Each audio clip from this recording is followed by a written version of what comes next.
90 करोड़ समाज ने कभी नहीं कहा कि हमारी भावनाएं आहत होती हैं, आप 5 वक्त खड़े चिल्लाते क्यों हैं? हम नहीं पूछते ये सवाल।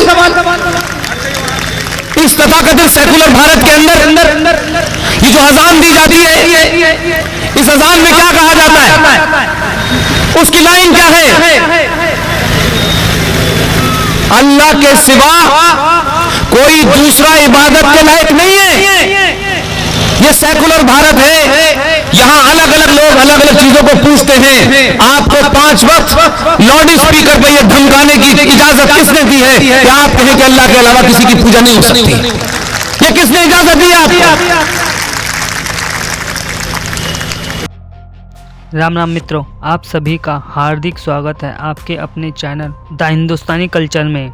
और आज हम आप सभी के लिए एक ज़बरदस्त वीडियो लेकर आए हैं जो आप सभी के लिए बहुत ही ज्ञानवर्धक साबित होगा। तो आप वीडियो में अंत तक बने रहिए और वीडियो को लाइक एंड शेयर अवश्य करें और चैनल को सब्सक्राइब करें, जिससे कि आप भी द हिंदुस्तानी कल्चर का हिस्सा बनिए। इस वीडियो का ओरिजिनल लिंक भी आपको डिस्क्रिप्शन में मिल जाएगा। तो चलिए वीडियो को स्टार्ट कर लेते हैं। आपके पास सुप्रीम कोर्ट का आदेश है। इस देश की व्यवस्थाओं को इतना पंगु कर दिया है नेताओं ने कि सुप्रीम कोर्ट के आदेश को भी आप लागू नहीं करा पाते।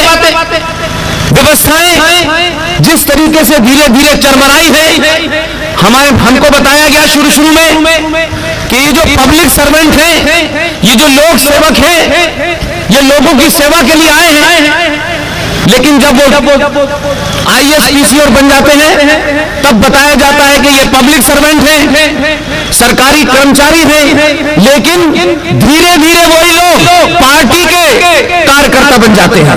इसलिए आपके यहाँ सुप्रीम कोर्ट कोई आदेश दे दे वो लागू नहीं होता।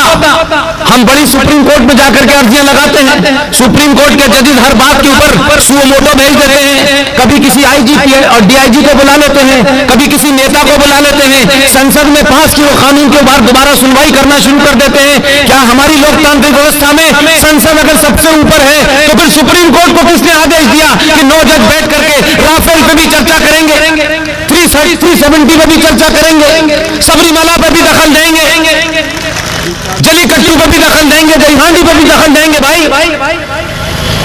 आप कानून की बात करें, कानून पे बोले, लेकिन भारतीय सनातनी सभ्यता की जो आस्थाएं हैं उस पे आपको कोई अधिकार नहीं है किसी किस्म का जजमेंट देने का। अगर मेरी आस्था और परंपराओं पे अगर कोई जजमेंट दे सकता है तो सिर्फ शंकराचार्य दे सकता है और कोई नहीं दे सकता।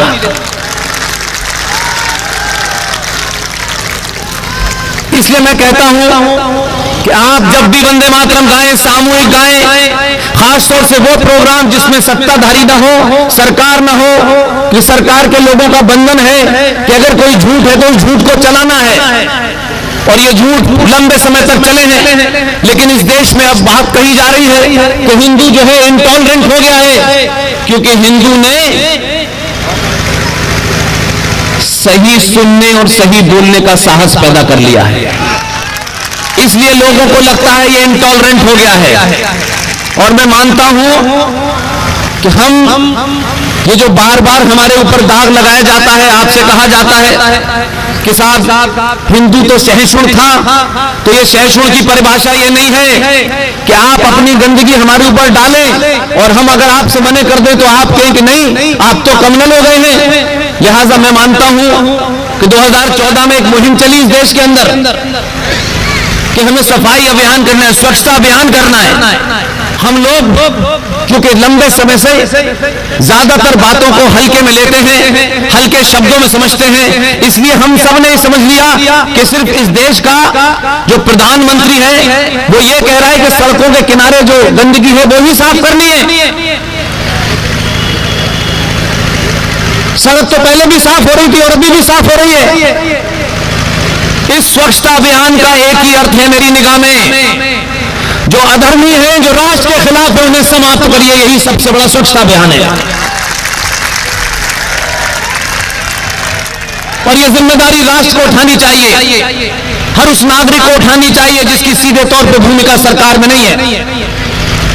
लिहाजा ये सारे धर्म बराबर हैं, ये झूठ है, ये फरेब है, ये हमारे साथ धोखा किया है, ये पढ़े लिखे लोगों ने धोखा किया है, ये वाइस चांसलर ने धोखा किया है, अध्यापकों ने धोखा किया है, हमारे बुजुर्गों ने हमारे साथ धोखा किया है।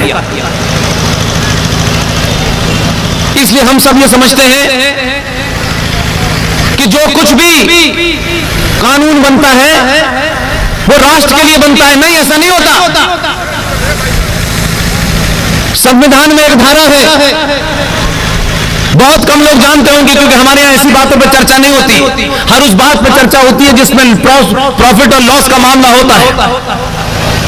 संविधान के पेज नंबर 148 पर एक धारा लिखी हुई है। बड़े बड़े कानूनविद, बड़े बड़े राजनीतिक 70 साल में इसके ऊपर कभी चर्चा नहीं कर पाए क्योंकि सबको स्टेटस को बनाए रखने में ही फायदा है और जिसने तोड़ना शुरू किया है उसके खिलाफ अंदर और बाहर की शक्तियां सब पीछे पड़ गई हैं। ये धारा क्या है? आपको ताज्जुब लगेगा, मेरे तमाम सारे बुजुर्ग बैठे हुए हैं। संविधान में एक धारा है 333 ये पेज नंबर संविधान के 148 पर लिखी हुई है। ये धारा क्या कहती है? इसलिए मैंने कहा कि झूठ के पाखंड को अगर खोलना है तो वर्तमान स्थितियों में ही आपके लिए रास्ता है।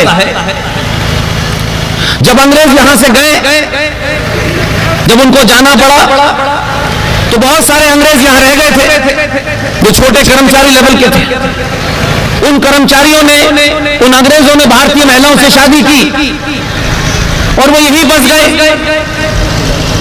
उनसे उत्पन्न होने वाली संतान को भारत में, यानी वो चले तो गए लेकिन अपनी जायज और नाजायज संतानों का भी इंतजाम करके गए। आप देखिए, और हम उसको ढो रहे हैं। सुबह से लेकर शाम तक आजादी आजादी की बात कर रहे हैं। कम से कम अगर 75 वर्ष हो गए हो तो सब काम सरकार का नहीं है, उनके एडवाइजरों का नहीं है। एडवाइजर भी वही एडवाइस देता है जिसमें उसका फायदा होता है। इसलिए आपकी भूमिका, इस देश के हर नागरिक की भूमिका है कि अगर अपनी बात को मंचों से रखें, आज सोशल मीडिया पे अपनी बात रखें तो सरकारों तक पहुंचती है और आप देश में 100 लोगों को भी अगर वो बात बताते हैं तो भी उससे बदलाव आ जाता है। 333 ये धारा अंग्रेजों के जो बच्चे भारतीय महिलाओं से उत्पन्न हुए उन बच्चों को भारत में एंग्लो इंडियन कहा जाता है।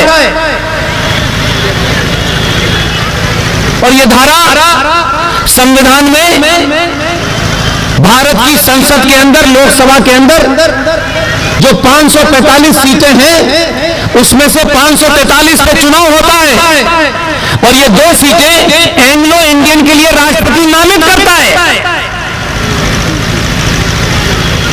यहां नहीं, हिंदुस्तान में आज भी हजारों ऐसी जातियां होंगी जिनका रिप्रेजेंटेटिव कभी संसद में नहीं पहुंच पाता होगा, लेकिन एंग्लो इंडियन यानी अंग्रेज अपनी उन औलादों का भी इंतजाम यहां करवा के गए थे। लेकिन जब आप इस तरीके की बातें मंचों से कहते हैं, ताकत से कहते हैं, तो आपको एक इस बोलने की ताकत का अंदाजा बताता। ये बात आज से 3 साल पहले नासिक में मैंने बोली थी। मैं कभी सरकारों के पास नहीं जाता, ना सरकारों से ये कहता कि ये करिए ये मत करिए। उन्हें जो करना है करें, उन्हें देश चलाना है चलाने दें। रोज रोज सवाल न पूछे सरकारों से, क्योंकि हम 5 लोगों का परिवार ढंग से चला नहीं पाते। सरकार को रोज नुक्ताचीनी करते रहते हैं, सरकार ने ये नहीं किया, ये क्यों नहीं किया। आपने सरकार चुनी है, कोई चौकीदार नहीं चुना है कि रोज आपके घर का दरवाजा खटखटा के वो पूछेगा कि मैं जाऊं, आपका ताला लगा दिया, आपके बच्चे आ गए, वो ये नहीं पूछेगा आपसे।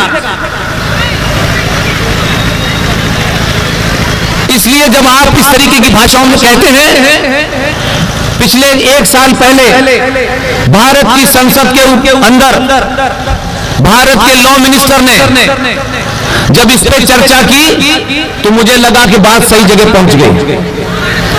पार्लियामेंट में इस धारा के ऊपर चर्चा करते हुए उन्होंने कहा कि भारत सरकार ये जो 333 है, 333 धारा है पेज नंबर 148 के ऊपर, इसको जो लोग भी